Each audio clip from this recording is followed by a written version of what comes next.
Kumacha President Museveni ngasibula abantu be Karamoja asoose mu district y'e Napak era ng'olukungana alukubye ku kisaawe kya Nalokolio mu town council y'e Matani ng'enawerekeddwako First Lady era minisita w'ebyenjigiriza n'ebyemizannyo Jenti Kata Museveni.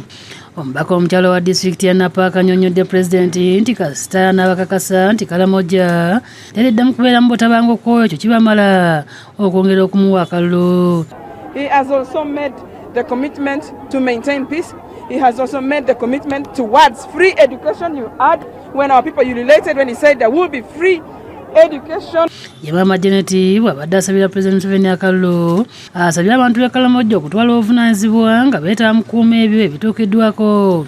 Kino kirina okutuukirizibwa nga balonda President Museveni mu kisanja ekijja. I have been trying to remind the Karamojong that NRM is the government for Karamoja. God has used this president and the NRM government to bring the peace that is in Karamoja now and in the whole of Uganda.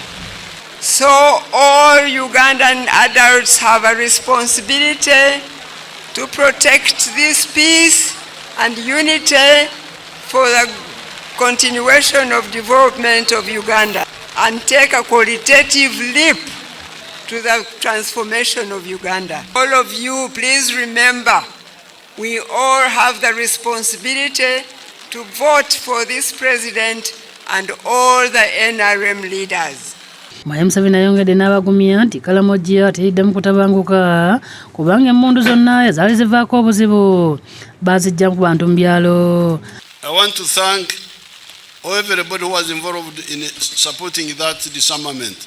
I remember we had a function at Kangole where very many guns were handed over there. I remember that function. I think it was the elders who organized it. Before I finish, I want to thank Mama when she volunteered to come to Karamoja. She's the one who volunteered. Another minister whom I had appointed had declined. Abadde amagezi okwongera okwaniriza enteekateeka za gavumenti ez'enjawulo ezigenderamu okujja abantu mu bwavu. The plan is for each parish to have a government primary school and for each sub-county to have a government secondary school and technical schools at least one per district. That is the plan. Annyonnyodde nti musanja ekijja wakola ku ebyo ebitannagwa gamba ng'okuzimba amasomero ku miruka ga primary ssaako ne secondary mu Ggombolola n'abasaba okuddamu okumulonda asobole okutuukiriza ebyo. That in the next government we should insist on free education in government schools. What has been achieved is noted, but what is not yet done will be done. That's why we're asking for your support. So I appeal to you to support NRM. President Museveni Yeesozze Teso okutandika okunoonya akalulu ng'atandikidde mu district y'e Kapera-Byong gy'awerekeddeko minisita w'ebyenjigiriza n'ebyemizannyo era First Lady Jenti Kata Museveni wakati mu nnamungi w'omuntu abadde abalindiridde ku kisaawe ky'essomero lya St. Francis.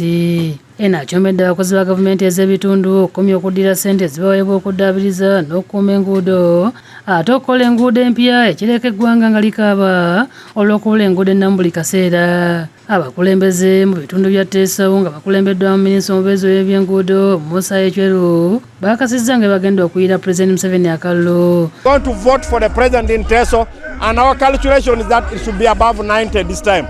From Bukedde to Kabermaido, from Sarere to Katakwi. So that's the position. The sub-county has a secondary school. The road network is fairly good. The Moroto Soroti Road, the Soroti Lira Road, the Soroti Mbale Road is being worked, and the other regional roads, sub-regional roads are being worked on. So there is a lot for Teso to celebrate. There is a lot for Teso to protect in terms of gains. Balambuludde ku bimu ku byabakoledde byebagenda okusinziirako okumulonda. Now power is here. You can see as remote as it is, there's electricity. As remote as it is, there's piped water.